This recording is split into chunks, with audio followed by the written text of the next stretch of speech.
If we're talking accessibility best practices, semantic HTML is still the cheapest win. Use the right element first, then add aria only when the native element can't do the job. People say that like it's obvious, but half the code I review still has 3 divs pretending to be a button, and a drop-down and a drop-down, and somehow, a small religion. Exactly.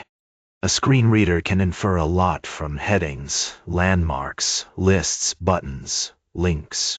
If the structure is clean, users can jump around without wading through every paragraph like they're reading a bad mystery novel.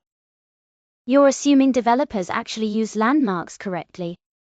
I'm assuming they should. Main nav, header, footer, aside. One main per page. Don't put everything inside main just because it looks tidy in the DOM inspector. That's oddly specific. I've seen it. Someone nested main inside a modal. Bold choice. At least, they were committed. Commitment doesn't help when assistive tech can't map the page. Landmarks give structure, headings give hierarchy. If the page is a book signing, landmarks are the table labels and headings are the section signs. Fine, but people overdo landmarks too. Too many, and it's like wandering a library where every shelf claims to be the entrance. Agreed. Use them intentionally. I'd rather have a sparse, correct structure than a noisy, decorative one. That's the first thing today I don't want to argue with. The same rule applies to keyboard navigation. If the structure is solid, focus behavior is easier to reason about.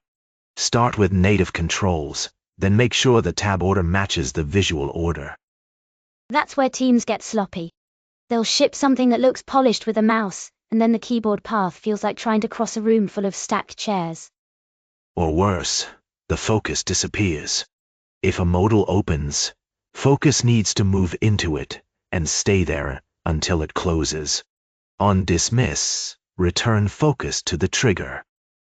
People forget that last part all the time.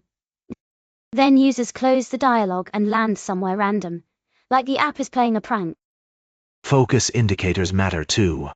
Don't remove them because they're ugly. If the outline clashes with the design, improve the style. Don't erase the evidence.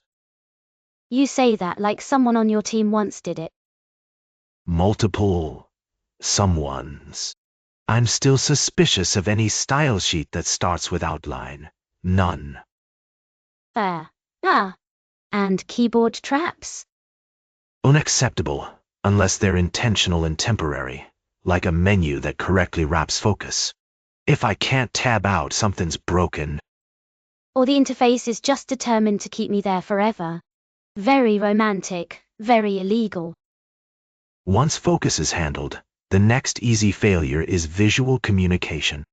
Color contrast has to be strong enough that text is readable in real conditions, not just on the designer's bright monitor. Real conditions, meaning a laptop in a coffee shop next to a window, or under fluorescent lights in a bookstore like this? Exactly. And color alone can't carry meaning. If an error is only red, or a status is only green, some users will miss it. Add text, icons, patterns, or labels. So not, the red thing means bad. Groundbreaking. You'd be surprised how often it happens. Forms are the usual culprit. Required fields, validation states, selected items, charts too. Charts are a special kind of trap.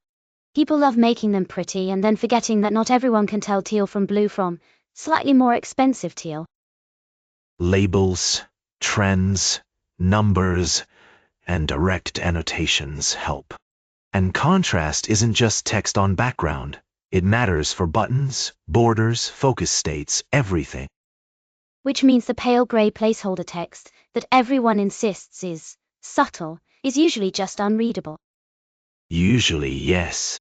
Subtle is what people call it right, before users complain. The same mindset applies to images.